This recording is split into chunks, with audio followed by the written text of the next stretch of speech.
کہ انبیاء علیہ الصلوۃ والسلام کے 3 بنیادی کام ہوتے ہیں. ایک تزکیہ، دوسرا تعلیم کتاب، اور تیسرا تعلیم حکمت. هو الذي بعث في الأميين رسولا منهم يتلو عليهم آياته ويزكيهم ويعلمهم الكتاب والحكمة وإن كانوا من قبل لفي ضلال مبين. کہ اللہ تعالیٰ نے جو نبی کو بھیجا ہے تو یہ 4 کام اسے کرنے کے ہوتے ہیں. ایک تو کتاب کی تلاوت اور تعلیم، کتاب کی تلاوت و تعلیم، حکمت کی تعلیم اور تزکیے کی تعلیم. 3 کام آپ کہہ لیجئے. پہلی چیز اس میں سے تزکیہ ہے. اپنے سے چونکہ معاملہ شروع کرنا ہوتا ہے کہ جو بھی آدمی کسی بھی اصلاح کے کام کے لیے کھڑا ہوگا. مجھ سے نوجوان پوچھتے ہیں عام طور پر کہ بیان کے بعد ہمیں یہ نہیں پتہ چلتا کہ کرنے کا کام کیا ہے. بہت سے بیانات کے ہم اس نتیجے پر پہنچنا چاہتے ہیں کہ ہونا کیا چاہیے. تو ترتیب سے شروع کرتے ہیں کہ ہونا کیا چاہیے. پہلی چیز تزکیہ، سب سے پہلی چیز. اس کے بغیر کسی دینی محنت کے اندر کوئی اٹھان نہیں ہوتی. اس کے بغیر کسی دینی محنت کی قبولیت نہیں ہوتی. قبولیت کی ترتیب آج کی دنیا تو کہتی ہے کہ پہلے شہرت ہوتی ہے، پھر مارکیٹنگ ہوتی ہے، پھر ماسز تک پیغام پہنچایا جاتا ہے، اور پھر ہوتے ہوتے مقصد تک پہنچا جاتا ہے. یہ الٹی ترتیب ہے. ہماری ترتیب ہے وہ پہلے آسمانوں سے شروع ہوتی ہے، پھر زمینوں پر آتی ہے، پھر اہل زمین تک پہنچتی ہے. مسلم شریف کی روایت ہے کہ جب انسان نیکی اور تقوی اور صلاح کا رستہ اختیار کرتا ہے تو اللہ جل جلالہ اسے محبت فرمانا شروع کر دیتے ہیں. اور جب اللہ تعالیٰ اسے محبت فرمانا شروع کر دیتے ہیں تو اللہ تعالیٰ آسمانوں پر آواز لگاتے ہیں کہ ہم اس سے محبت کرتے ہیں، اے اہل آسمان تم بھی اس سے محبت کرو. تو آسمان پر سارے فرشتے اس سے محبت کرنا شروع کر دیتے ہیں. ابھی دنیا والوں کو کچھ پتہ نہیں ہوتا. ابھی آسمان، میں نے بتایا ہمارا معاملہ آسمانوں سے شروع ہوتا ہے، پہلے وہاں پر بات چلتی ہے. پھر جب آسمانوں پر اس سے محبت اور اس کی قدر و منزلت شروع ہو جاتی ہے تو پھر آسمانوں سے فرشتے زمین والوں کو آواز لگاتے ہیں باقاعدہ. اور اس آواز کو زمین والوں کے دل سنتے ہیں، ان کے کان نہیں سنتے، ان کے دل سنتے ہیں. وہ کہتے ہیں کہ لوگو اس بندے سے آسمان والے محبت کرتے ہیں، تم زمین والوں بھی اس سے محبت کرو. تو اللہ مخلوق کے دل میں اس کی قدر پیدا فرما دیتے ہیں. حدیث کے الفاظ ثم یوزع له القبول، پھر اس کو قبول عطا کر دیا جاتا ہے کہ وہ جہاں جاتا ہے اس کو قبولیت ملتی ہے، جہاں جاتا ہے اس کی بات سنی جاتی ہے، اس کی بات کو مانا جاتا ہے. یہ اللہ تعالیٰ اس کے بعد اس کے ساتھ معاملہ فرماتے ہیں. تو اس کے لیے تزکیہ پہلی اور بنیادی شرط ہے کہ پہلے وہ آدمی اپنے آپ کو پاک اور صاف کرے گا اور اپنے آپ کو اس قابل بنائے گا کہ وہ کسی اصلاح اور سدھار کے مشن کا حصہ بن سکے. اس کے لیے جن چیزوں کی انتہائی ضرورت ہے، یاد رکھیے گا، میں نوجوانوں سے عرض کروں، پہلی چیز جو اس میں ایمان اور عقیدے اور اس کے بعد ہے اللہ کی ذات صرف وہ باجماعت نماز ہے. حدیث شریف میں آتا ہے اگر باجماعت نماز میں بھی لوگ صف کے ساتھ صفیں ٹھیک طریقے سے نہیں بنائیں گے، سووا صفوفکم جو حضور فرمایا کرتے تھے نماز سے پہلے کہ صفیں ٹھیک کر لو، اگر صفیں ٹھیک نہیں کریں گے تو اللہ تعالیٰ دلوں میں اختلاف ڈال دیں گے. اللہ دلوں کے اندر اختلاف ڈال دیں گے، دلوں کو ایک دوسرے سے پھیر دیں گے. یہ باجماعت ان نمازیوں کی بات ہو رہی ہے جن کی فقط صف ٹھیک نہیں ہے. اللہ کو ٹیڑھی صف پر اللہ تعالیٰ کہتے ہیں میں دل ٹیڑھے کر دوں گا. تو جو مسجد میں ہی نہیں ہے، جو نماز میں ہی نہیں ہے، وہ تو جو نماز میں آ کر آداب سے کھڑا نہیں ہے، اس کو اللہ کہہ رہے کہ میں دل ٹیڑھے کر دوں گا تمہاری ٹیڑھی صف کی وجہ سے. تو جو صف میں ہی نہیں ہے، جو مسجد میں ہی نہیں ہے، اس کا کیا معاملہ ہے؟ تو یہ بڑا ضروری ہے کہ نماز جو ہے 5 وقت کی باجماعت مسجد میں ادا کی جائے، بغیر کسی سستی کے، بغیر کسی قسم کی غفلت کے بغیر.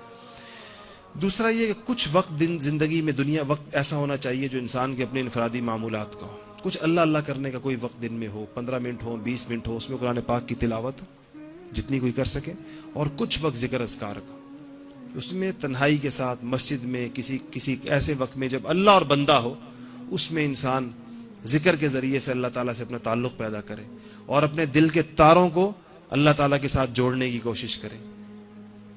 جہاں پر اس کے جس طرح ایک بزرگ کہتے ہیں کہ جب دل کے تار جڑ جاتے ہیں نا، یہ ایک مشہور بزرگ ہے سفیان ثوری، نام سنا ہوگا آپ نے سفیان ثوری کا. ثور عربی میں بیل کو کہتے ہیں مسجد میں داخل ہو رہے تھے تو الٹا پاؤں مسجد میں رکھا تو غیب سے آواز آئی کہ او بیل، مسجد میں داخل ہونے کا طریقہ نہیں آتا.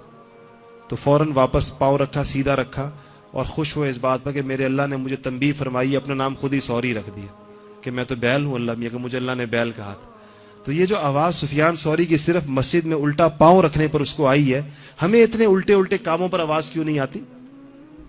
ہم کیا کچھ کر گزرتے ہیں؟ سفیان ثوری کا تو الٹا پاؤں مسجد میں پڑا تھا، مسجد میں پاؤں پڑا ہے نماز جانے کے لیے، پاؤں صرف دوسرا پہلے رکھ دیا، اس پر آواز آ گئی ہے کہ او بیل۔ یہاں کہاں کہاں پاؤں پڑتے ہیں، کبھی آواز نہیں آتی، کنیکشن نہیں ہے۔ جب کنیکشن نہیں ہوتا کرنٹ نہیں آتا، سیدھی سی بات ہے۔ جس کا کنیکشن ہوگا تھوڑا سا بھی ہوگا، یہ بجلی جتنی وائرنگ ہوئی بھی ہے، آپ کا کیا خیال ہے اگر یہ بتیاں اپنی جگہ پر رہ جائیں، صرف تار کاٹ دی جائے تو کچھ روشن ہوگا؟ آپ پیچھے سے بے شک پوری کراچی کی بجلی ساروں کی بند کر کے ساری بجلی ادھر لگا دیں پوری، تب بھی یہ روشن نہیں ہوں گے، اس لیے کہ تار کٹی ہوئی ہے۔ تار جوڑ دیجئے تو پھر ایک چھوٹا سا کرنٹ کا ایک ریلا بھی ان سب کو روشن کر، ان 2-3 لائٹوں کو روشن کرنے کے تھوڑا سا کرنٹ بھی کافی ہے، سیلوں سے بھی چل جائیں گی، سیل لگا دے چل پڑے گا، لیکن کنیکشن تو ہو نا، وہ تو جڑا ہوا، وہ کٹ جائے تو پھر ہمیں جو آواز نہیں آتی، ہمیں جو تنبیہ نہیں ہوتی، وہ تار کٹ گئی ہے، اس تار کو جوڑیے، پھر آوازیں بھی آئیں گی، پھر پتہ بھی چلے گا، تنبیہ بھی ہوگی، اور بہت سی چیزوں سے اللہ تعالیٰ انسان کو روک بھی دیتا ہے اور اس کے ذرائع اور اسباب پیدا ہو جاتے ہیں۔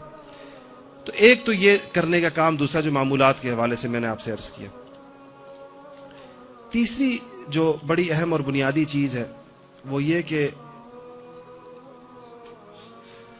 جن لوگوں کی محنتوں کو اللہ تعالیٰ نے قبول کیا ہے، جو مقبولین بارگاہ الہی ہیں، جن کے دنیا میں کام اللہ تعالیٰ کے ہاں مقبول ہے، کبھی آپ نے ایسے لوگوں کی زندگیوں پر غور کیا کہ بعض لوگ ایسے ہوتے ہیں کہ وہ دنیا سے چلے جاتے ہیں، لیکن روزانہ ان کے نامہ اعمال میں کروڑوں انسانوں کے اعمال درج ہو رہے ہوتے ہیں، ان کے رجسٹر میں چڑھ رہے ہوتے ہیں۔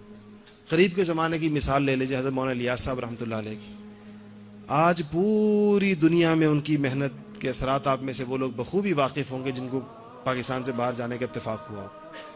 نیو یارک میں اور واشنگٹن میں اور پیرس میں اور ایک کونے میں اور دوسرے کونے میں، جہاں پر بھی آپ جائیں گے تو لوگ آپ کو ملیں گے جو اس کام سے وابستہ ہیں، نمازیں پڑھ رہے ہیں، بچوں کو مدرسوں میں پڑھا رہے ہیں، اور گشت کر رہے ہیں اور تعلیم کر رہے ہیں اور 10 صورتیں پڑھ رہے ہیں۔ بلا مبالغہ دنیا کے 200 ملکوں کے انسان کروڑوں کی تعداد کے اندر، یہ سارے اعمال اس محنت کے بانی کے کھاتے میں درج ہو رہے ہیں روزانہ کی بنیاد پر، روزانہ کی بنیاد پر۔ یہ کروڑوں نمازیں، یہ کروڑوں تلاوتیں، یہ کروڑوں روزے، لاکھوں روزے، یہ حافظ، یہ علم، یہ اتنے بے شمار علماء، یہ اتنے بے شمار حافظوں کے قرآن، یہ تراویح، یہ سارا کچھ، یہ اللہ تعالیٰ کی قبولیت کی نشانی ہوتی ہے کہ ایک بندہ دنیا سے چلا گیا، اس کا کھاتا چل رہا ہے۔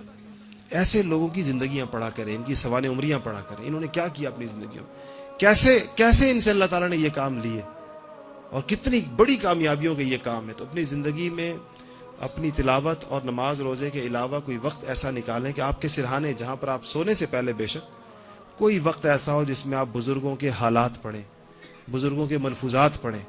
یہ دل کو زندہ رکھنے کے لیے، اب دل کے اندر ایک تڑپ پیدا کرنے کے لیے، ایک کڑن اور اضطراب پیدا کرنے کے لیے بڑی مؤثر چیز۔ اس کا انتخاب کسی عالم سے پوچھ لیجیے گا کہ میں کیا چیز کس سے پڑھنا شروع کروں، مگر آپ کے سرہانے کوئی ایک کتاب ایسی ضرور ہونی چاہیے۔ ظاہر بات ہے ایسا تو نہیں ہوتا نا کہ جب آپ بستر پر جاتے ہیں تو جیسے لائٹ بند ہوتی ہے ویسے ہی آپ کو نیند بھی آ جاتی ہے، بٹن تو نہیں ہے، 10-15-20 منٹ تو انسان کو لگتے ہیں۔ ان 15-20 منٹوں کا استعمال کیا ہونا چاہیے؟ یہ بہترین استعمال ہے کہ آپ کے سرانے ایسی کتابیں پڑھی ہوں، مقبول لوگوں کی زندگیاں ہوں، سوانح عمریاں، وہ کرتے کیا تھے، معاملات کیسے ہوتے تھے، اخلاق کیسے ہوتے تھے، عبادات کیسے ہوتی تھی، اٹھتے کیسے تھے، بیٹھتے کیسے تھے، دن کیسے گزارتے تھے، رات کیسے گزارتے تھے۔ یہ ایک بڑے پڑھنے کی چیز ہوتی ہے۔ اور تیسری اور آخری بات جو میں عرض کرنا چاہ رہا ہوں وہ اصلاحی تعلق ہے۔ اصلاحی تعلق کے بغیر کام نہیں چلتا۔ کسی اللہ والے کا دامن، وہ آپ کو اللہ تک پہنچنے کا آسان رستہ بتا دے گا۔ اس نے خود بڑی مشکل سے وہاں تک پہنچا ہوگا لیکن آپ کو آسانی کے ساتھ پہنچا دے گا۔ جو بندہ خود ایک رستے کی تلاش میں وہ مارا پھرا ہو نا، لیکن کسی اور کو پہنچانا ہو تو کہتا ہے میں بہت گھوما ہوں، اور تمہیں سیدھا سیدھا لے جاؤں، تو آپ کو وہ سیدھا سیدھا لے جائے گا، سیدھے سیدھے رستے بتا دے گا، جس کے نتیجے میں اللہ تعالیٰ تک انسان کسی صحبت کا اثر ہوتا ہے۔ کونوا مع الصادقین، صحابہ کو صحابہ کیوں کہتے ہیں؟ صحابہ یہ لفظ صحبت سے نکلا کہ حضور اکرم صلی اللہ علیہ وسلم کے پاس بیٹھنے والے لوگ۔